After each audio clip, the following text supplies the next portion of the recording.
اللہ نے کہا کہ ہم نے جن کو انعام سے نوازا وہ کون تھے؟ نبی تھے، صدیق تھے، شہداء تھے، نیک لوگ تھے، یہ اللہ کے یہاں بندے تھے۔ اور کس کو اللہ نے کہا؟ جو ناکام تھے انہوں نے کہا دیکھو یہ فرعون ہے، یہ فلاں ہے جنہوں نے اللہ کی ناشکری کی، وہ قومیں ہیں جنہوں نے نبیوں کو انکار کیا۔ تو اللہ تعالیٰ نے کہا کہ الذین کذبوا شعیبا کانوا هم الخاسرین، توبہ کا راستہ اس وقت تک کھلا ہوا ہے جب تک آخری سانس نہ جائے، توبہ کا راستہ اس وقت تک کھلا ہوا ہے جب تک سورج مغرب سے نہ نکلے۔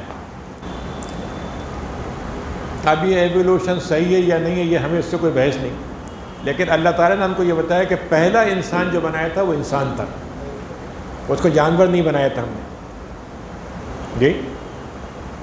اور اس انسان کی پہچان کیا تھی؟ اس کی پہچان یہ تھی کہ بنا تو وہ مٹی سے تھا لیکن روح جو تھی وہ آسمانی تھی۔ اس کے اندر جس روح کو ڈالا گیا تھا وہ زمین کی بنی ہوئی چیز نہیں تھی، وہ آسمان کی چیز تھی۔ اور ظاہر جتنی مخلوقات ہیں ان کی روح یہیں سے پیدا ہوتی ہے۔ آپ دیکھتے ہیں کیڑے پیدا ہوتے ہیں ذرا میں ختم ہو جاتے ہیں، آنا جانا لگا رہتا ہے اور ان کے اندر کوئی یہ احساس نہیں ہوتا۔ اور اس روح کی پہچان کیا ہے؟ اس روح کی پہچان ہے اچھے اور برے کی پہچان، جس کو ہم اپنی زبان میں حلال حرام کہتے ہیں۔ کسی جانور کو آپ نے نہیں دیکھا ہوگا کہ وہ دو چیزیں رکھی ہے تو وہ مطلب یہ کہے کہ یہ تو میرے لیے حلال ہے یہ حرام ہے، جو بھی ملے گا کھا لے گا۔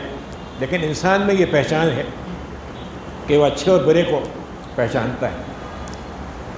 تو ایک تاریخ تو انسان کی یہ ہے، لیکن پھر دوسری تاریخ انسان کی اللہ نے شروع کی کہ وہ انسان جو ہے ماں باپ کا ملاپ ہوگا، اس کے ذریعے سے ایک بچہ وجود میں آئے گا، پیٹ میں ہوگا، پھر پیدا ہوگا، پھر اس کو بڑھے گا، جوانی بڑھاپے تک چلے گا، یہ ایک تاریخ۔ اچھا، اس تاریخ کے اندر اگر کوئی اور خدا ہوتا تو اپنے طرح سے پیدا کرتا ہے انسان کو جی؟ یعنی کیوں ایسا ہوتا ہے کہ دنیا کے کسی جگہ آپ چلے جائیں، اگر آپ کا بلڈ نمبر مل رہا ہے وہ خون لگ جائے گا، ایک کا علاج دوسرا کر لے گا۔ تو اس کا مطلب یہ ہے کہ مخلوق سے اللہ تعالیٰ نے یہ ثابت کیا کہ خالق ایک ہے۔ اگر خالق بہت ہوتے تو اپنے اپنے مرضی، دیکھیے نا یہاں پہ خدا کی کتنی شکلیں بنتی ہیں، کیا کیا چیزیں بنتی ہیں، لیکن مخلوق تو ایک ہی۔ تو ایک تاریخ یہ بھی ہے۔ دوسری تاریخ یہ ہے کہ ہر انسان کی اپنی تاریخ ہے، ہر انسان کی، یعنی کوئی انسان یہ نہیں کہہ سکتا کہ صاحب اللہ نے سب کو سب کچھ دیا مجھے کچھ نہیں دیا۔ ہر ایک کو اللہ نے کچھ نہ کچھ دیا، کسی کو زیادہ کم ہو سکتا ہے لیکن دیا ہے۔ اور اس تاریخ کی خوبی یہ ہے کہ آپ یہ دیکھیے کہ مثلا میں ایک مثال دوں آپ کو کہ فرض کیجیے ٹویوٹا کار ہے، انہوں نے 1,00,000 ایڈیشن بنائے، سب ایک ہی کام کریں گے جی؟ ایسا نہیں ہو سکتا کہ ایک گاڑی جو ہے وہ تو کچھ اس کے پردے دوسرا سے کام کرے، کسی اور طرح سے کرے۔ انسان کے اندر یہ صلاحیت موجود ہے کہ ایک انسان میں جتنی صلاحیتیں اللہ نے رکھی ہیں کسی کو زیادہ آ جاتی ہیں، کسی کو کم آتی ہیں، اور ایک انسان ایک میدان میں چمک جاتا ہے دوسرے میں دوسرا چمکتا ہے۔ تو اس کے اندر جو چیز اللہ نے رکھی ہے وہ کیا ہے کہ انسان کے اندر ہم نے صلاحیتیں رکھی ہیں، ان کو چھپی ہوئی ہیں، نکالنا ہے۔ یعنی اگر میں بیٹھا رہوں کچھ نہیں کروں میری صلاحیتیں چھپی رہیں گی، لیکن ان کو ہم دھیرے دھیرے دریافت کریں گے تو اس کے ذریعے سے انسان کے اندر معلومات ہوں گی۔ تو اسی بات کو قرآن مجید نے کہا کہ ان سعیکم لشتی، تم جو کرتے ہو اس میں لاکھوں طرح کی کوشش تم کر سکتے ہو، ہے نا۔ پھر اس کے بعد ایک انسان کی زندگی کی ایک تاریخ یہ ہے کہ یہ تاریخ صرف آرام کی نہیں ہے کہ بھائی ایک پھول ہوتا ہے، درخت ہوتا ہے، بلتا ہے، ختم ہو جاتا ہے، لیکن اس میں کوئی ایسا نہیں ہوتا کہ بھائی کوئی مشقت ہو رہی ہو، کوئی جد و جہد ہو رہی ہو۔ انسان کی جد و جہد کی زندگی، بہت سی چیزیں چاہتا ہے نہیں ملتی ہیں، بہت سی چیزوں کو بڑی مشکل سے مطلب یہ کہ آدمی لیتا ہے بچا نہیں پاتا۔ تو اللہ تعالیٰ نے کہا لقد خلقنا الانسان فی کبد، ہم نے انسان کو مشقت کے ساتھ پیدا کیا ہے۔ اب اسی کے بعد آپ دیکھیے انسان کی ایک اور تاریخ بھی ہے۔ یہ تاریخ جو ہے اگر دنیا کے اندر مطلب یہ ہے کہ فرض کیجیے جانور ہیں تو تھوڑا بہت آپ بتا سکتے ہیں کہ یہ اس کا بچہ ہے یا فلاں کا ہے، لیکن ان کی نسلیں الگ ہوں، خاندان الگ ہوں، ایسا نہیں ہے۔ انسان کی تاریخ خاندان کی ہے، ایک خاندان وجود میں آتا ہے۔ یہ جو رشتہ ہے جس کو اللہ تعالیٰ نے کہا کہ ہم نے تمہارے 2 رشتے بنائے جی، ہم نے ہر چیز کو پانی سے بنایا، وَجَعَلَ بَيْنَكُمْ نَسَبًا وَصَهْرًا، ہم نے تمہارے درمیان میں ایک رشتہ نسب کا ہے جو باپ سے چلتا ہے، ایک رشتہ ماں کا ہے جو ماں کی طرف سے چلتا ہے۔ اب یہ رشتے بن گئے. اب اس رشتوں کو آپ دیکھیے کتنی عجیب بات ہے کہ انسان کے ہر چہرہ الگ ہے, ہر چہرے کی پہچان الگ ہے, لیکن ایک پہچان میں ایک یکسانیت بھی ہے. خاندان پہچان لیا جاتا ہے, وطن پہچان لیا جاتا ہے, کس ملک کے ہیں وہ پہچان لیا جاتا ہے. یہ بھی تاریخ ہے انسان کی. اس کے بعد جو انسان کی ایک تاریخ اور ہے وہ یہ ہے کہ انسان کبھی نہیں تھا, پھر ہو گیا, اللہ نے پیدا کر دیا, لیکن پھر نہیں ہوگا. اب یہاں پر ہماری اور جو دنیا کی مخلوقات ہیں ان کی تاریخ میں فرق ہو گیا. کائنات میں سورج جیسا ہے خربوں سال سے ہوگا جی, کائنات کی اور بہت سی چیزیں ہوں گی. یہ انسان جو ہے اس کی ایک مدت اللہ نے مقرر کر دی. اگر یہ انسان اللہ کے بغیر بنا ہو یا بہت سے خداؤں نے بنایا ہو تو پھر مدت کون طے کرے گا؟ اور کیوں ایسا ہوتا ہے جب مدت آ جائے تو پھر کوئی چیز کام نہیں کرتی؟ تو معلوم یہ ہوا کہ یہ بھی اللہ تعالیٰ کی تخلیق کا اور خالق ہونے کا ایمان لانے کا ذریعہ ہے کہ مدت جس کی ہو گئی اب انسان صحت مند ہوا کرے, بہترین ہوا کرے, اور اب جوانی کی عمر میں ہو, لیکن اگر موت کا وقت آ گیا تو آ گیا. اللہ تعالیٰ یہ کہتا ہے کہ ہم نے جس کی جو مدت مقرر کی ہے, کسی کو جلدی اٹھا لیتے ہیں, کسی کو بہت لمبی مدت دے دیتے ہیں. تو یہ بھی ایک انسان کی تاریخ ہے. پھر اس کے بعد اگر آپ دیکھیں تو انسان کی ایک تاریخ جو ہے وہ عروج و زوال کی ہے, کہ کسی کا بڑا اچھا دور چلتا ہے, چمک جاتا ہے, پنپ جاتا ہے, مال دولت ہر لحاظ سے, اور معلوم ہوا کہ سب چیزیں لٹ بھی جاتی ہیں. یعنی وہی انسان جو انتہائی سمجھدار تھا کمانے کے وقت میں, دوسرے وقت میں وہ ساری سمجھ بیکار ہو جاتی ہے. تو اللہ تعالیٰ یہ کہتا ہے کہ ہم نے رزق مقدر کیا ہے, جس کو چاہتے ہیں بڑھا کے دیتے ہیں, جس کو چاہتے ہیں گھٹا کے دیتے ہیں. اب انسان جو ہے کتنا ہی محنت کر لے تقدیر نہیں بدل سکتا جی. حضرت عبداللہ ابن عباس کو نبی کریم صلی اللہ علیہ وسلم نے فرمایا ہے کہ اے بچے, نوجوان, ایک بات یاد رکھو کہ تم اللہ کو یاد رکھو, اللہ تمہیں یاد رکھے گا. تم کو جو اللہ نے لکھ دیا وہ کوئی نہیں روک سکتا, اور جو نہیں لکھا وہ تمہیں کوئی دے نہیں سکتا. تو اب معلوم یہ ہوا کہ انسان کی یہ بھی تاریخ ہے. اچھا, یہ تاریخ جو ہے اس کا تعلق اگر ایمان سے ہے تو بہت اچھی بات ہے, کیونکہ جب آپ ایمان کے ساتھ ہوں گے تو اگر زوال ہو رہا ہے تب بھی آپ اللہ کو یاد رکھیں گے جی, اور اگر اچھے حالات ہیں تب بھی اللہ کو یاد رکھیں گے. لیکن اگر ایمان نہیں ہے تو انسان یہ سمجھے گا کہ صاحب میں کامیاب ہو گیا, بہت مل گیا, کامیاب ہوں میں, اور جس کو نہیں ملا وہ میرے بارے میں حقیر ہے, میں عزیز ہوں, معزز ہوں, یہ حقیر ہے جی. آج یہی ہو رہا, جن کو تھوڑی سی دولت حکومت مل گئی ہے ان کا خیال یہ کہ باقی سب جو ہیں وہ کچرا ہیں, مطلب یہ کہ جانور ہیں, پرندے ہیں, مطلب ان کو جو چاہو کرو ان کے ساتھ جی. اللہ تعالیٰ نے کہا کہ نہیں, یہ ہم نے جو رکھا ہے دونوں آزمائشیں ہیں, ایک کو ہم دے کر آزماتے ہیں, ایک کو لے کر آزماتے ہیں جی. قرآن نے کیا کہا, نبلوکم بالشر والخیر فتنہ, ہم تمہیں خیر دے کر بھی آزمائیں گے اور شر دے کر بھی آزمائیں گے, اور دونوں صورتوں میں اگر تم نے اللہ کی بات مان لی تو کامیاب, نہیں تو دولت کے ساتھ کچھ ہو تو کچھ نہیں ہوگا, اور دولت نہ ہو اور اللہ کا شکر کرنے والے ہوں تب بھی اللہ کے یہاں کامیاب. قارون نکلا تھا, قارون کا خزانے کے ساتھ جل رہا تھا, تو لوگوں نے کہا کہ صاحب کیا آدمی ہے, انہ لذو حظ عظیم, بڑا قسمت والا ہے. تو وہاں کچھ لوگ کھڑے ہوئے تھے جو علم والے تھے, تو انہوں نے کہا کہ ویلکم ثواب اللہ خیر لمن آمن, دیکھو جو اللہ کا ثواب ایمان سے ملتا ہے نا وہ ساری دولت سے بہتر ہے. اور ان کے سامنے آج تو فوٹوگرافی ہوتی ہے نا, اس وقت فوٹوگرافی نہیں تھی, لیکن جب وہ لوگ دیکھ رہے تھے اس کو, ان کے سامنے ہی وہ دھس گیا پورے اپنے خزانے کے سمیت. تو اس وقت لوگوں نے کیا کہا, اللہ نے بچا لیا, اگر ہم اس کے ساتھ ہوتے تو مارے جاتے. تو یہ بھی ایک تاریخ ہے انسان کی. اور اس کے بعد جو سب سے بڑی تاریخ ہے جس کو میں چاہتا ہوں کہ آپ کے ذہن میں رہے, یہ تو سنت اللہ ہے, یعنی اللہ نے ایک دنیا کا لا آف نیچر بنایا ہے, سب کام کریں گے, مسلمان غیر مسلم سب کے لیے. لیکن ایک تاریخ جو ہے وہ ہے کہ ہم اللہ کے انسان ہیں, مخلوق ہیں, تو اللہ کے بندے کیسے بنے. یعنی یہ اصل میں انسان کی تکریم جو ہے اللہ کے ہاں, پیدائش کی تکریم, اس کے خاندان کی تکریم, حلال دینے کی تکریم, طیب چیزوں سے رزق سے تکریم. لیکن سب سے بڑی تکریم یہ ہے کہ اللہ اپنے انسان کو اپنا بندہ مان لے. تو یہ دو طرفہ بات ہوگی, ہم اس کو ہم بندے بن جائیں اور وہ ہمیں مان لیں. تو اب مسئلہ یہ ہے کہ اگر ہم نہیں مانیں کہ ہم بندے نہیں ہیں اللہ کے، کوئی فرق نہیں پڑتا، اللہ کو فرق نہیں پڑتا، یعنی اس میں نقصان اللہ کا نہیں ہے، ساری دنیا اللہ کے خلاف ہو جائے، ساری دنیا اللہ کو کفر، حدیث میں آتا ہے کہ آپ نے فرمایا کہ اے بندو، قرآن کو اللہ نے حدیث میں آپ نے فرمایا کہ اللہ تعالیٰ کہتا ہے کہ اے بندو، اگر تم ساری دنیا کے جتنے لوگ جمع ہو جاؤ اور تم مجھے کوئی نقصان پہنچانا چاہو تو تمہارا نقصان مجھ کو نہیں پہنچ سکتا، اور تم سب مل کے مجھے فائدہ پہنچانے چاہو تو میرے فائدے جتنے اس سے کوئی زیادتی نہیں ہوگی اس میں، جی۔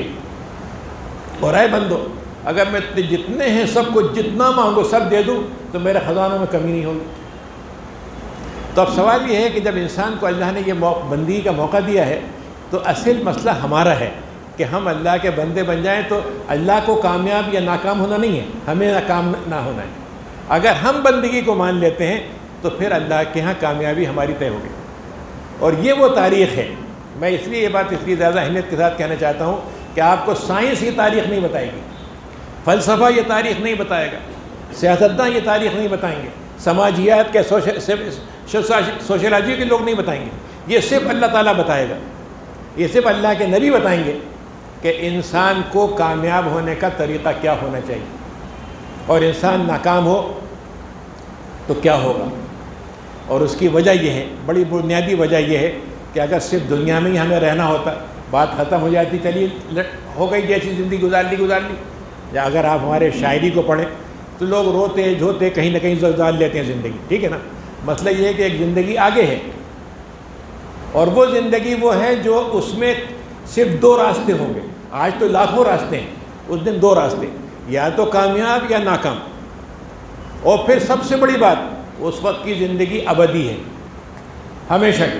اس میں ایسا نہیں ہے کہ بھائی 2-4 سال، 5 سال، 10 سال، 100 سال، نوح علیہ السلام کی طرح 1000 سال، نہیں، ہمیشہ کی زندگی۔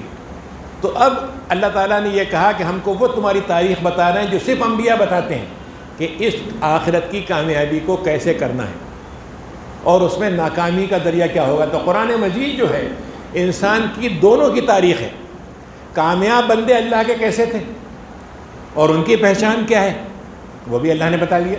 اللہ نے کہا کہ ہم نے جن کو انعام سے نوازا وہ کون تھے؟ نبی تھے، صدیق تھے، شہداء تھے، نیک لوگ تھے، یہ اللہ کے بندے تھے۔ اور کس کو اللہ نے کہا؟ جو ناکام تھے انہوں نے کہا دیکھو یہ فرعون ہے، یہ فلاں ہے، جنہوں نے اللہ کی ناشکری کی، وہ قومیں ہیں جنہوں نے نبیوں کو انکار کیا۔ تو اللہ تعالیٰ نے کہا کہ الذین کذبوا شعیبا کانوا هم الخاسرین، جنہوں نے نبیوں کو جھٹلایا وہ خسارے میں تھے، جبکہ وہی سمجھ رہے تھے ہمارے پاس دولت ہے، ہمارے پاس سب کچھ ہے۔ اللہ نے کہا کہ نہیں، وہ سب ناکام۔ تو اب مسئلہ یہ ہے کہ جو انسان کی تاریخ ہے، اب میں ایک تاریخ کا حصہ تو بن ہی نہیں سکتا، اپنے آپ کو نہیں بنا سکتا۔ میں کب پیدا ہوں گا، کہاں پیدا ہوں گا، کون سا میرا خاندان ہوگا، کیا میری صلاحیتیں ہوں گی، میں نہیں طے کر سکتا، جی۔ اور مسئلہ یہ ہے کہ ہم انہی چیزوں پہ برتری اور کمتری بناتے ہیں کہ میں فلاں خاندان میں پیدا ہوا تو برتر ہوں، جبکہ اس میں میرا کوئی حصہ نہیں، جی۔ لیکن جو چیز میں کر سکتا ہوں وہ ہے میرا عمل، یعنی میں اپنے آپ کو پیدا نہیں کر سکتا۔ فرض کیجئے ایک آدمی کو اللہ تعالیٰ نے 1 سیکنڈ کا وقت دیا اور اس نے 1 سیکنڈ کو ایمان کے ساتھ جوڑ دیا، تو وہ اس کا 1 سیکنڈ اللہ کے ہاں زندگی بھر کی کامیابی ہو گئی۔ اور ایک شخص کو اللہ تعالیٰ نے ہزاروں سال دیے اور وہ اللہ کو نہیں پہچان سکا، تو اس کے ہزاروں سال بھی گئے اور اس کی جو کچھ اس نے جمع کیا وہ آخرت میں زیرو ہو گیا، یعنی اس کا وزن ہی نہیں ہے۔ آج ہم ترازو کو تولتے ہیں، لیکن ایک ترازو اللہ کے پاس ہے جو صرف اعمال کو تولتی ہے، اور اس ترازو میں ایک ذرے کا ظلم نہیں ہوتا۔ تو کہنے کا میرا مطلب یہ ہے کہ جو ہم جس تاریخ کا حصہ ہیں، ہمیں بہت سی چیزوں میں الجھ جاتے ہیں کہ بھائی ٹھیک ہے ہمارے خاندان میں تو ایسا ہوتا تھا، ہمارے ملک میں ایسا ہوتا ہے، ہمارے وسائل ایسے ہیں، ہماری مشکلات یہ ہیں، یہ ساری چیزیں اپنی جگہ پر ہیں۔ لیکن انسان جو ہے اگر وہ اللہ تعالیٰ کو پہچان لیتا ہے، اللہ کی بندگی بنا لیتا ہے، تو پھر اس کی ہر چیز عبادت ہو جاتی ہے، اس کا ہر عمل عبادت ہو جاتا ہے۔ وہ دنیا کے اندر زندگی گزار رہا ہے تو اللہ کے حکم کے ساتھ گزارے گا، عبادت ہو جائے گی۔ خاندان کو بنا رہا ہے اسے عبادت ہو جائے گی، تجارت کر رہا ہے تو عبادت ہو جائے گی، جی۔ لوگوں سے رشتے بنا رہا ہے تو وہ ہو جائے گا، اور جو کچھ دنیا کے اندر کشمکشیں مشکلات ہو رہی ہیں اس میں اللہ کے ساتھ کھڑا ہے تو عبادت ہو جائے گی۔ تو یہ جو چیز ہے اس کو اللہ تعالیٰ نے ہمارے لیے جو سب سے بڑے نمونے دیے ہیں اللہ نے اس کے لیے پہچان کے لیے، وہ سب سے بڑے 2 نمونے ہیں۔ ایک حضرت ابراہیم کا ہے۔ جی آپ مجھے بتائیے کہ کون سا دین تھا، کون سا اسکول تھا اور کون سی کتاب تھی جس کو پڑھ کر وہ مسلمان ہوئے؟ جی کہاں سے پڑھا؟ وہ اقبال نے کہا تھا نا کہ مطلب یہ ہے کہ سکھائے کس نے اسماعیل کو آداب فرزندی، کہ کہاں سے ان کو یہ پتہ چل گیا کہ باپ ذبح کرنے جا رہا ہے تو وہ کہیں آپ جو چاہیں کر لیں؟ کس نے سکھایا ان کو؟ اور خود ابراہیم کفر کے دور میں پیدا ہوئے ہیں، باپ ان کا جو ہے بت پرستی نہیں بلکہ بتوں کو تراشتا ہے، وہ ان کو ہدایت کیسے مل جاتی ہے؟ اور پھر کیسے اللہ تعالیٰ ان کو آزماتا ہے؟ وہ آزماتے چلے جاتے ہیں اور اللہ کی بندگی کے بعد کسی چیز کو نہیں کرتے، تو اللہ تعالیٰ ان کو کیا مقام دیتا ہے؟ اس نے کہا کہ تمہارے لیے ان لکم فی ابراہیم ہے والذین آمنوا معہ، کہ تمہارے لیے نمونہ ہے ان کا، جو لوگ ان پر ایمان لائیں۔ اور دوسری نبی کریم کی شخصیت، حضرت ابراہیم کی شخصیت اس لحاظ سے بہت اہم ہے کہ وہ بنیاد ڈالنے والے تھے، ایمان کی بنیاد، ایمان کے لیے جو علامتیں ہیں، کعبہ ہے، حج ہے، اور جو مطلب مختلف چیزیں، اس کی بنیاد ڈالنے والے تھے۔ حضرت اللہ تعالیٰ نے نبی کریم کو اس کے بعد ان کے ایمان کی تکمیل کے لیے بھیجا کہ وہ شریعت لائیں، احکام حلال حرام کے دیں، پوری زندگی کیسے گزاری جائے اس کو بتائیں، اور پھر وہ پورے دین پر دنیا کے اندر عمل کر کے بتا دیں اور نافذ کر کے بتا دیں۔ تو یہ دو نمونے ہمارے پاس رکھے ہیں۔